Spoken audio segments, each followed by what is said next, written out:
Hello everyone and welcome. Today I answer the question, can I beat Bloodborne with only the Fist of Gratia? First thing to do is make my character. I went with the lone survivor because of the high health, endurance, and strength and named him Dyson because despite being a boxer, I have a feeling I'm going to die a lot.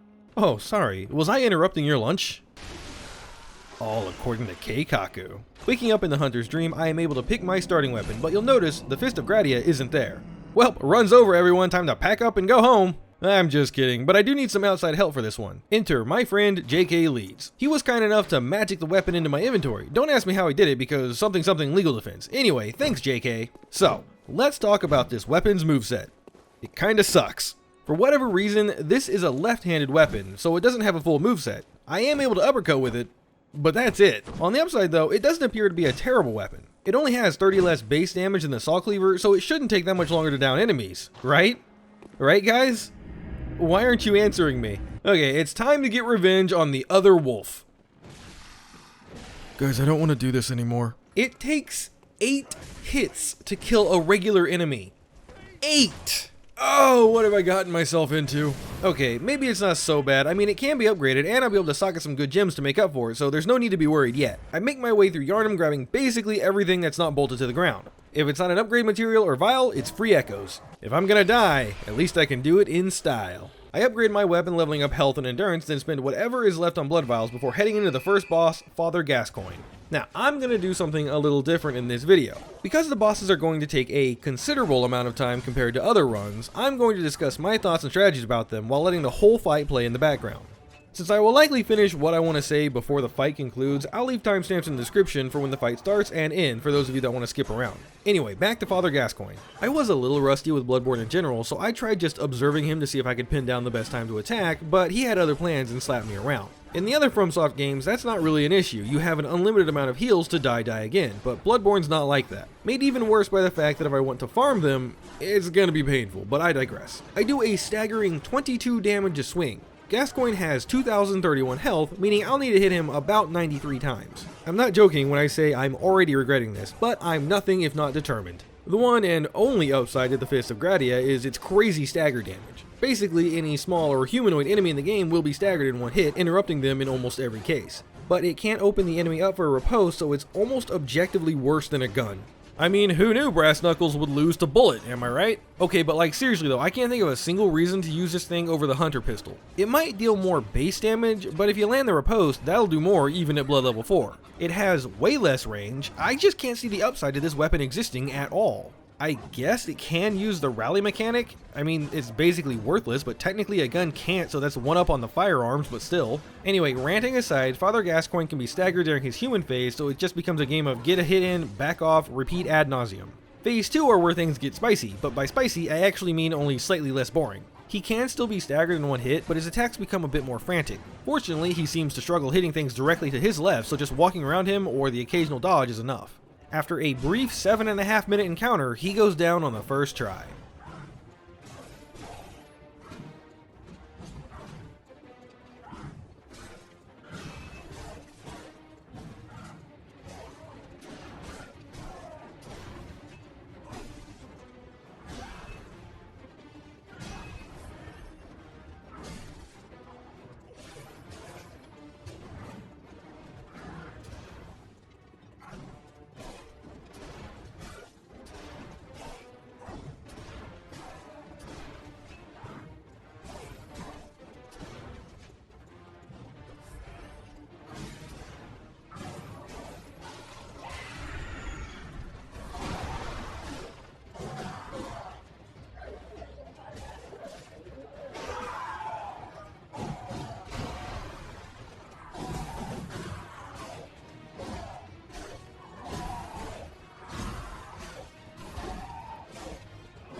I took out Father Gascoigne first because behind him is the Blood Gem Workshop tool. With this, I can start to slot gems into my weapon. Why isn't my weapon on the list?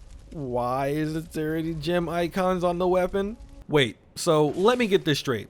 This thing does terrible base damage, has no range, is incapable of parry riposting enemies, and it can't have gems? Who thought this was a good idea? Why does it exist? Okay, well I guess that means if I want any more damage, I have to level the damn thing up, so I run around Cathedral Ward and Old Yharnam for a bit until I can make it a +3, then decide to handle the Cleric Beast for some extra souls, and because BSB is scary, but I'll get to that in a second. I tried to get the free headshot at the beginning, but I'm bad and hit his arm instead.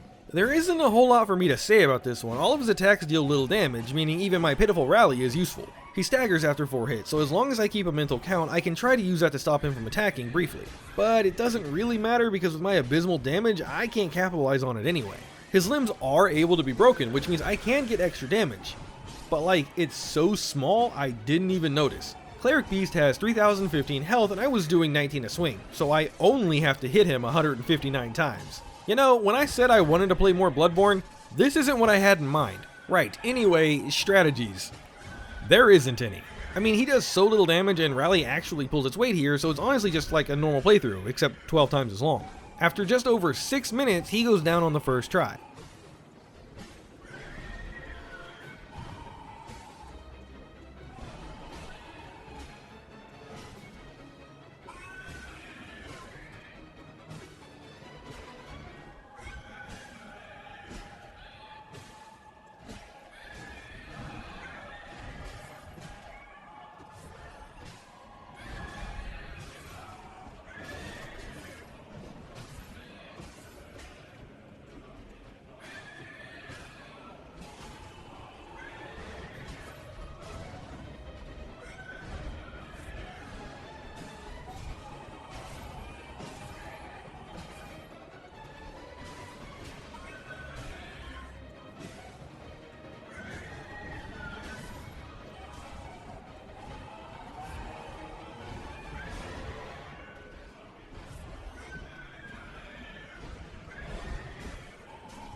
So the reason I did Cleric Beast at all was because it would allow me to buy the Hunter Chief emblem, which grants access to Cathedral Ward proper without needing to fight Bloodstarved Beast. Here, however, I had a decision to make. Do I want to farm echoes to buy it, or just throw myself a BSB repeatedly? In the end, I decided I would try and take on the beast, just hoping that it wasn't impossible because honestly, the idea of needing to farm 10,000 blood echoes on anything in this run terrifies me. Okay, so the strategy here is to not get hit.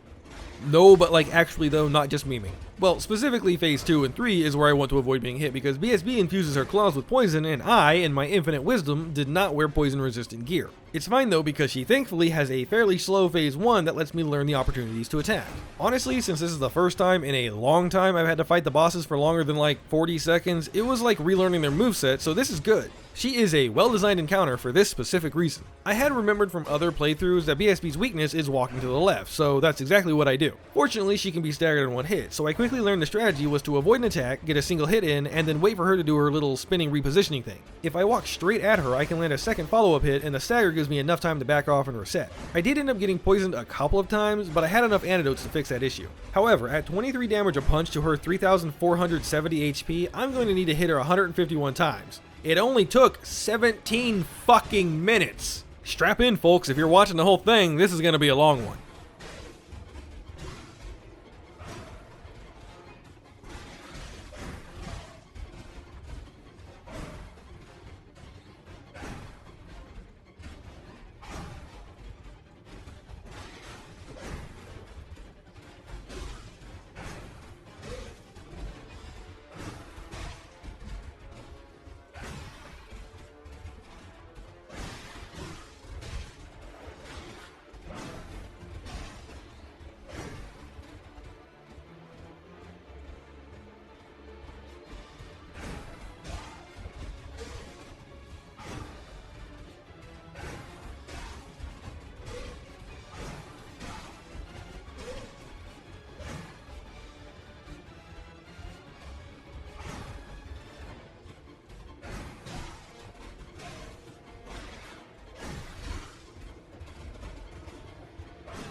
With Bloodstarved Beast down, the first order of business is to upgrade this trash-ass weapon as fast as I can, and how do I do that? Well, by having the life choked out of me, of course. Harder. Waking up in Yahar Ghul Unseen Village, I collect a few twin bloodstone shards. It takes 20 hits to kill this scurrying beast. If you or a loved one has ever considered using the Fist of Gratia, don't. It's not worth it. Abandoned workshop for clothes and 1/3 of a black licorice.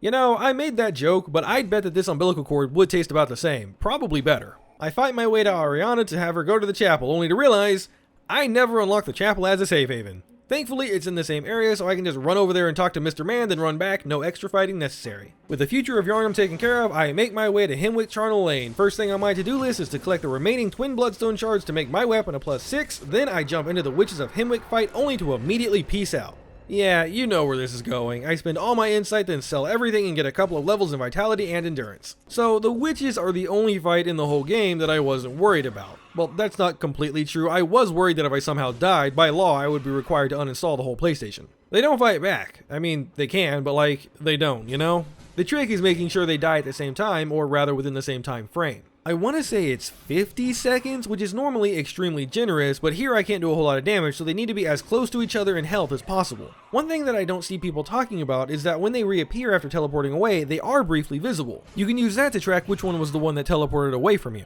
It kind of sucks when they do it from the middle bridge, because then you can only really keep an eye on one direction, but it's not too bad. At one point, one of them did almost AoE me, but they are staggerable in one hit, so it didn't matter.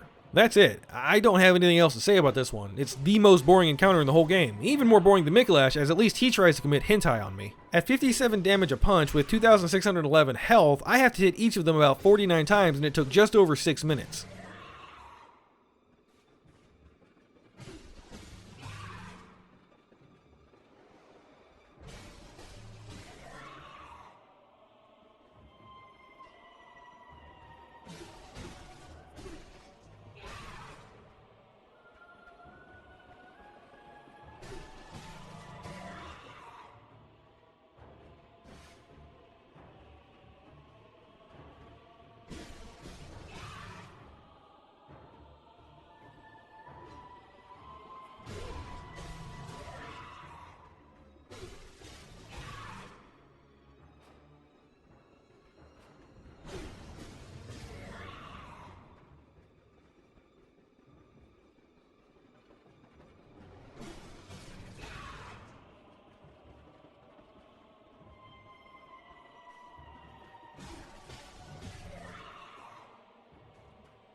After that grueling fight, I grab the rune tool so I can actually try and squeeze anything else out of this character. Spoiler, it's like trying to get blood from a rock.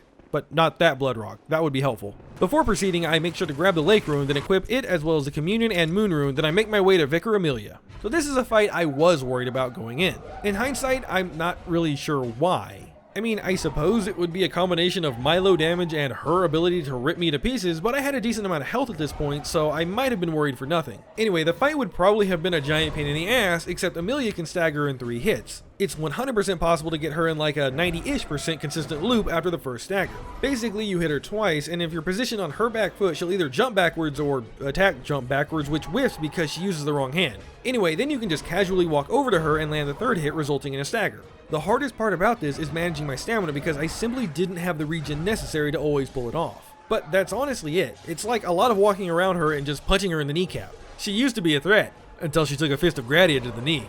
There was a moment at the end where she broke out of the loop and I almost paid for it, but I kept my cool and rose victorious. At 30 damage a punch and 5,367 health, it would take 179 punches to bring her down. Though I did get a bit of bonus damage because I kept hitting her in the broken leg, either way it took right around 6.5 minutes.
The next boss up is the Edgelords of Yharnam, and I really didn't want to fight them without making myself stronger. So I head through the Forbidden Woods and up press Continue's favorite ladder where I can bust down Yosefka's back door. Also, I can break into her clinic and grab the Canehurst summons. I double back to the Forbidden Woods, picking up every single twin bloodstone shard I can find, as well as one bloodstone chunk, and then grab the anti-clockwise metamorphosis rune, making sure to die right after, as is tradition whenever I pick up something important. I also grab the regular clockwise metamorphosis rune. Oh hey, I didn't die. Together, these will give me a small increase in my max health and stamina. Lastly, I get to meet my favorite Japanese movie star.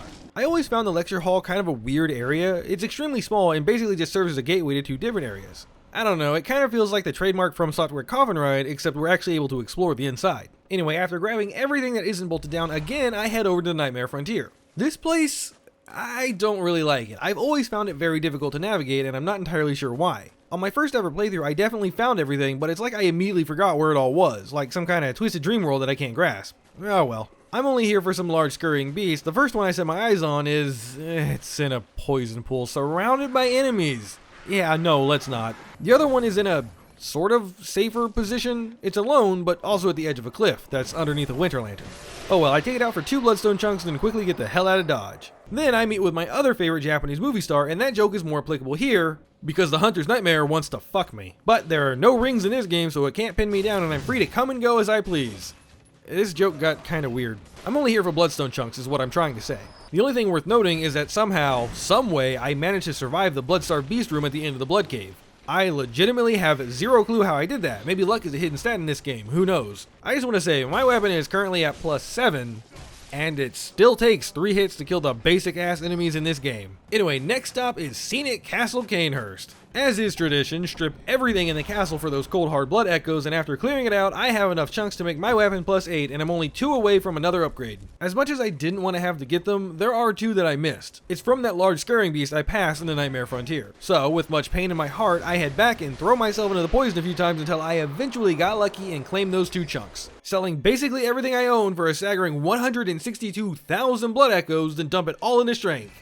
It's not gonna help a whole lot, but it makes me feel better. Right, there is no putting it off any longer. It's time for the edgelord fight. To my surprise, I dealt what would be considered decent damage in this encounter, at 118 a punch. According to the wiki, they each have different health values, but when combined they have 7,993. That means I only need to hit them 68 total times. A much welcome number, especially considering it's a 3-on-1 fight. Anyway, I decided to handle this encounter like I normally would, which means the katana one needs to die first. Since they stagger in one hit, it's pretty easy to just weave in and out taking random pot shots. Unfortunately, I wasn't able to finish them off before they transformed. Not surprising given this thing's absolute shit damage output, but hey. After a few more punches, the melee one goes down, but here is where I made a big mistake. See, I forgot which one was supposed to be last. I thought it was the pyro one, but no, I should have left the candle one for last to do the one-hit loop strategy. At first I thought I was just lucky with him sidestepping, but at like 75% health or something, I realized the error of my ways. However, I was worried if I just switched targets, I would need to deal with the snake phase, while both of them are still alive. So I just bit the bullet and kept hitting the candle one. Obviously, he was easy to take down. Last is the pyromancer, and like the others, he staggers in one hit, so it's not a terrible ordeal, but it wasn't the way I should have done it.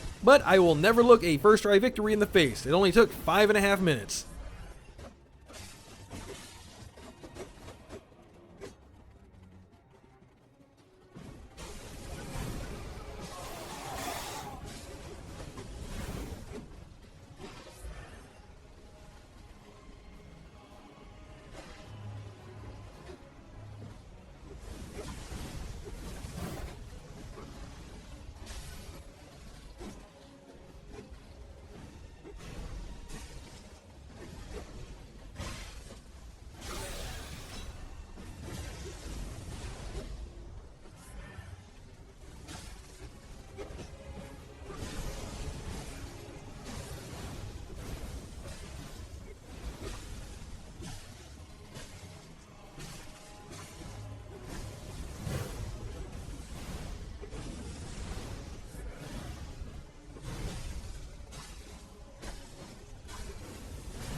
Skipping straight to the next encounter, Rom the Vacuous Spider. This fight took just over 7 minutes, but that's mostly because I had to slowly clear out the mini spiders. Fortunately, they only take 2 hits apiece, assuming I hit them in the side, so it's not the worst thing. Phase 1 is literally just free. Hit Rom to wake her up, clear the spiders, then try and do as much damage as I can before she teleports away. I was hoping I could stagger her out of the teleport, but that didn't happen.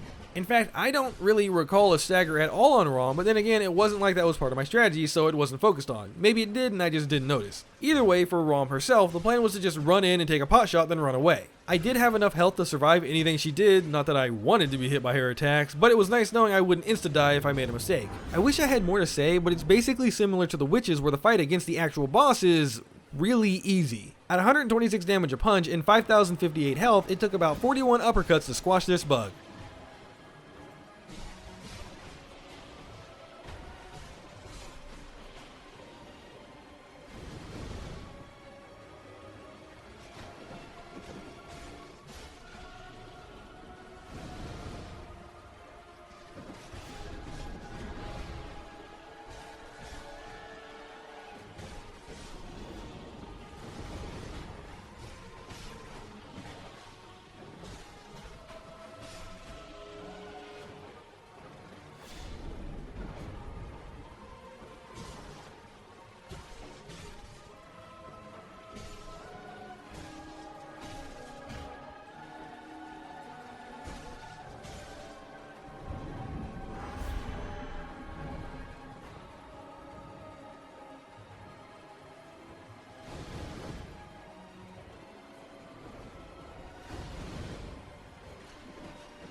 I head back to Yosefka's clinic to grab another third of the umbilical cord, which sets me up for the final fight as the final third is not missable. Then sprint like an absolute madman through Yahar Ghul, only stopping to grab the upper cathedral key. With that, it's time to take on the One Reborn. I know it isn't great for the narrative flow, but I'm not going to show this fight twice. I'll just say the One Reborn was the first boss to make me take more than one try, so I did a little more prep before trying again. All that really means though is that I comped myself. Don't worry, I only did this for the blood vials. I did not level. And this is actually the first time I've ever used this chalice dungeon, I'm pretty sure. I mean, I could have just farmed the vials from the first couple ogre enemies in the game, but nah, I'm not about that life. I felt nothing throwing away the 500,000 left over, but to be fair though, that's less, oh, Doom has lost his share of echoes and doesn't phase him anymore, and more, I didn't really earn those so I don't care about them. But with 600 vials in the box, now it's time to talk about the One Reborn. So, of course, the first thing to do is to deal with the bell bitches that inhabit the area. They need to be taken out because I guess they can heal the boss. That's what the wiki tells me, but honestly, I've never left them alive to find out. Anyway, it's not hard, but it is annoying because they take 3 hits, which means I'm kinda locked in place for a while and the boss will constantly shoot an exploding corpse bolt that has a big enough AoE to chip me through the walls. He can also kinda just smack the top floor, which on this attempt I spent way longer running back and forth to make sure he wasn't close enough to do that, but on my first try I absolutely caught the back of many hands. With the ads dead, I can focus my attention on the boss. On my first try, I attempted to handle him like a normal run, so tried to break his legs. Obviously that wasn't going to work, I don't know what I was thinking. Here I thought why not just attack the undulating crotch area, but the problem there is his front set of legs would kick for minimal damage, or he could spawn corpses on me for not so minimal damage. I also learned that one of the attacks he can do is to spawn an explosion at the end of the limbs, so it was kinda looking like there was never a truly safe attack opportunity. That was until I noticed the back legs don't have extra limbs. To be clear, this thing doesn't really have a back side, but I mean the side that doesn't have the skeleton body head. The boss can also switch which side is the primary attacking side, so the strat basically came down to run in a very large circle waiting for the front side to be the primary one, then drive-by uppercut the back limbs. Repeat like 8 million times. I couldn't directly attack the limbs safely, but what I could do is pass close to it so that the skeleton would try and spawn the explosion, then hit the butt head area. Rarely I would stance break it, and the best I could do in that situation is try and guard break one of the limbs. Of course, this is all while being weary of the boss's many AoE attacks like the puking on the ground, the rain of corpses. What I'm trying to say is that this boss took way more focus than I had asked for. I only did 80 damage a swing, and at a staggering 10,375 health, that's 130 punches, which took me just under 18.5 minutes. Fun fact, near the end of the fight, I almost choked, and not wanting to do it again, I used the Blood of Ariana, which for some reason I thought was a full heal, but it's not. Either way, with a lucky stagger, I finished the fight.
To be honest, I kind of thought I was going to fail there and had already planned which runes to pick up next, but I didn't, so guess I'll just do the runes now. Actually, this works out because they're even better versions of what I want ahead. First, I talk to Patches, the Nut Hyena, who gives me the better anti-clockwise Metamorphosis rune. He then betrays me by shoving me into the Poison Pit in the Nightmare Frontier. You think I'd learn, but nope. What sucks is I didn't actually need to go there. The item I was looking for, the regular clockwise rune, was off to the side of where he pushes you in. Oh well, live and learn, I guess. Next boss up, Micolash. I wasn't sure going into this fight how it was going to go. I mean, I didn't expect phase 1 to be a problem because he can only use the hentai hand, which can very easily be sidestepped, but phase 2 he gets a call beyond, which is way more of a problem. But I'm getting ahead of myself. First thing to do would be to take out his puppets, which proved to be slightly harder than I thought it would be. Their hitboxes are much slimmer than I thought they were, and I actually missed the majority of my attacks while free aiming at them. Locking on solved that problem, but I seriously felt like half my hits should have hit when they just kinda didn't.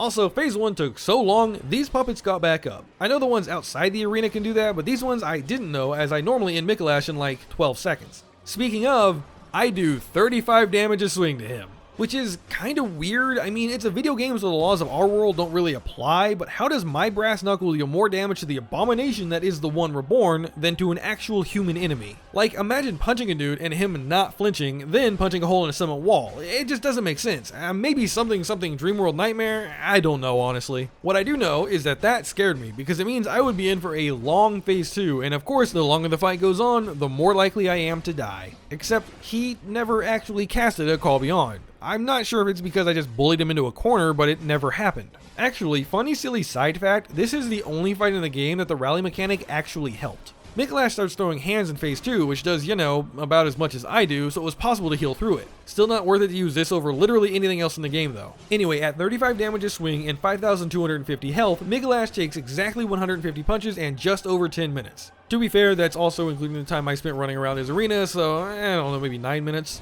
Similar to the Witches in Rom though, this is a long one, so strap yourself in, dear viewer.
Majestic! Hunter is a hunter, even in a dream. It's not too fast.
Right, the only thing left to do is grab the blood rock and make my weapon a +10. Not that it matters, honestly, I am practically just tickling the bosses at this point. Mergo's Wet Nurse, a fight that I had always thought was kinda underwhelming, honestly. I mean, look at this, like 6-armed scythe-wielding Angel of Death. Looks super imposing, right? But nah, it's one of the easier bosses in the game, especially if you bring a few poison knives. Of course, I don't have any here because poison knives are neither a Fist nor a Gratia, but I digress. I only really ran into 2 issues here. The first is that my fists don't have the range and I would whiff a lot of attacks. The second is my own skill issue, as I would constantly dodge too early and get sliced to pieces, particularly on the spinning uppercut that she does. Yes, I know you can just walk around to her right side, I'm just bad. I did run into something weird where the first time she took me to the nightmare phase, no illusions spawned. I mean, I instinctively just started circling the area, but nothing happened, and when I went to confront her, she was just kind of flailing about. It happened the second time she took me into the nightmare phase as well, except about halfway through that one, the illusion started showing up. I don't know why they didn't spawn initially, maybe it's a health thing. I also know that if you time it right, you can eye frame through the aura that causes it, but I'm bad. However, this is the one time the Fist of Gratia actually shines. It takes 3 punches to stagger her, which is just fast enough to stop her from casting the aura. I didn't realize that until late into the fight, so I only got to show it maybe once or twice, but I will give credit where credit is due. The Fist of Gratia can shut down her nightmare phase. I mean, so can a +10 saw cleaver with bolt paper, but hey, apples to oranges, right? The fight took about 12.5 minutes, with me doing 85 damage a punch to Mergo's 14,081 health, meaning I would need 166 punches to take her down. Well, sorta. I noticed early on that I was getting a lot of, counter hits. I'm not completely sure what it's called here, but I would frequently land a punch for 102 damage instead of 85, and it would happen while she was in an attack animation, so yeah, I guess counter damage.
Gehrman the First Hunter. Again, I know it kind of ruins the narrative, but I don't want to show this fight more than once. So behold, my first painful choke of the run. That's about 5 or so hits from victory before he decided to wind scythe me into the Shadow Realm. Okay, so this is a fight I was not exactly afraid of, while simultaneously terrified of. The 2 bits of good news is that there is always at least 1 safe attack opportunity, and it only takes 1 hit to stagger him. The bad news, he has infinite poise in his buff phase. I thought that was a joke before doing this run, but no, he just doesn't get staggered anymore, which isn't good, but I may do. So Scythe form is honestly pretty easy. The main attack opportunity is after he does his charged attack. Both the fast and slow variants are punished the same way. Depending on your distance, when he does it, you either just hang back or dodge back, then dodge in through the second for a swing. It's also pretty easy to get a hit in after his 3-slice combo, and his grab. Well, if you can call it a grab, but when he extends his scythe and pulls you in. Honestly, I take it back. Everything is an easy attack opportunity except for when he does his leaping attack, and that's only because it usually puts him far enough away that it's difficult to close the distance and capitalize. Short sword form is a little more tricky, just because it feels sorta sketchy. Like, there's a lot of times where I trusted in the heart of the cards and didn't dodge, and it turns out he just misses. It's basically walk into him and to his left and he will whiff a surprising number of attacks. The best opportunity I found is after he dodges or rolls in and shoots his blunderbuss. Even if you have to dodge, there's plenty of time to get a swing in. The thing that is hardest to get used to is that he had a couple of attacks which come out really fast. You have to watch his sword arm, and if he ever raises it above his head, he's about to dash forward and swing. There are multiple variants of this, but the one to look out for is his 5-hit combo, where the last hit he slams the sword into the ground, then follows up with a blunderbuss shot. I tried to dodge through the shot and get a hit in, but that only worked occasionally, and I found that a lot of the times his next attack would always be a dodging blunderbuss shot. So it's better to just wait for that. Or I did find that it's possible to swing at him between the second and third hits of the combo and knock him out of it. Of course, it only works if he isn't buffed. Any other variant of a short sword swing should just be waited out. So, on to the buff phase. For Scythe form, all of the attack opportunities are the same. I think he only gets 2 extra attacks. One is a kinda zippy rush attack that should just be avoided, and the other is that blasted wind scythe bullshit. I died to it a few times and just googled how to avoid it, this time actually taking the time to read the whole comments, and adopted the unlock and roll backward strat, which seemed to work. For the buff short sword phase, again, the attack opportunities remain the same, except don't try to interrupt that one ground slam combo I mentioned earlier, because you can't. He also starts using Bone Marrow Ash, which you should absolutely not get hit by. The shot itself deals low damage, but it puts you in a repostable position, and if you're close to him, you're gonna die, trust me. But it is fairly easy to dodge through if you wait a fraction of a second and provides a safe attack opportunity. The other new openings are when he actually buffs, that'll give you a few free shots, then when he rebuffs, I guess. The first time is pretty short, but it's actually free damage. Any other time, there's an AoE explosion, so you can get a couple hits in if you're near him, but highly recommend only 1 or 2, then backing off. On this attempt, I was far away from him, so I just couldn't do anything. The only other thing to note about Gehrman, and a rather important note, is that his AI is sometimes really stupid. There are many instances of me just walking to his side and him spinning to face me while contemplating what attack to do. For the unbuffed phase, this can actually lead to like 3 or 4 free hits. Just smack him, he staggers, and then continues to spin in circles to face you. Buff phase, you can't really do that because he doesn't flinch, but can still get 1 or maybe 2 hits in before he realizes he should be fighting back. And that's basically Gehrman. I did 99 damage a punch to him in phase 1, but when he buffs, his defenses go down, I guess, and now he takes 116 damage a punch. For the sake of easy math, I'll just pretend it's exactly at 50% health when he buffs. In other words, his 14,293 health is split in half, each phase having 7,146.5. So, phase 1 took 72 hits, and phase 2 took 62, for a total of 134 uppercuts, taking just about 13 minutes.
The Moon Presence. I hate the Fist of Gratia for one extra specific reason here. This is the first time I have died to the Moon Presence ever. I had a full infinite KD streak against this boss until this run, and I hate it. But Doom, why are you fighting the Moon Presence now? The video is almost over. What about the DLC? Ah yes, dear viewer, I know I didn't do the DLC. I know I didn't do all the base game bosses either. Why, you ask? Because I hate this damn thing. It wasn't fun, and it wasn't super challenging either. This is just a low damage weapon run. Translation, the bosses were just normal encounters at a much slower pace. I was also admittedly on a bit of a time crunch while making this video, and all the DLC bosses have massive spikes in health, so I decided to just not.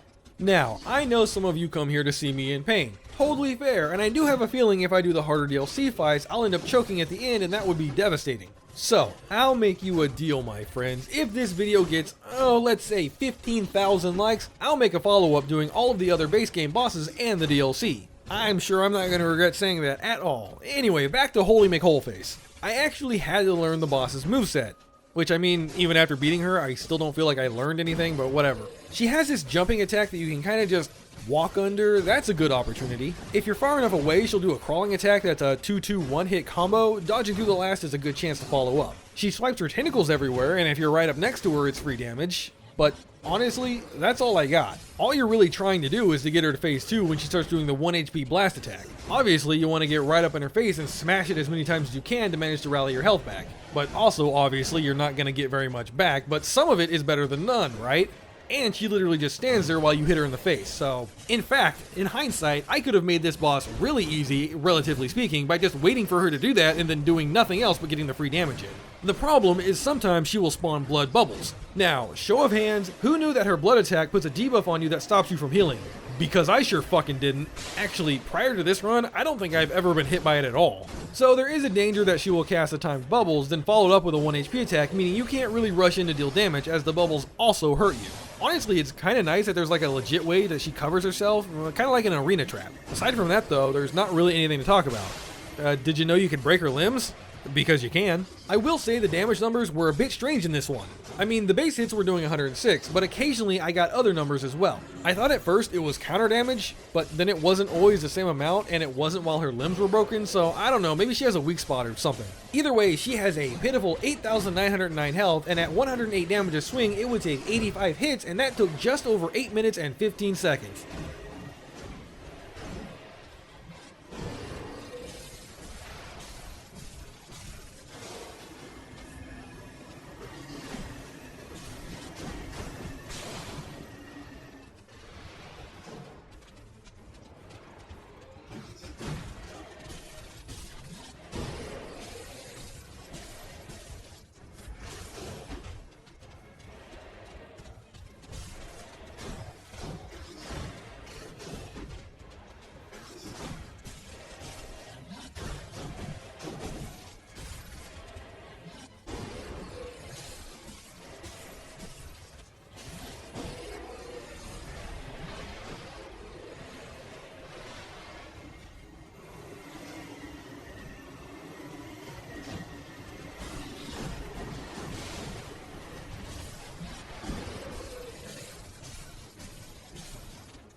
Thank you everyone for watching, and an extra special thanks to my patrons. Stay beautiful, y'all. If you enjoyed this video, please consider giving a like and subscribing. It really helps the channel out, and check out the time I beat this game at Blood Level 4. That was, honestly, more painful than this, just in a different way. But until next time, my friends, remember, fear the old blood.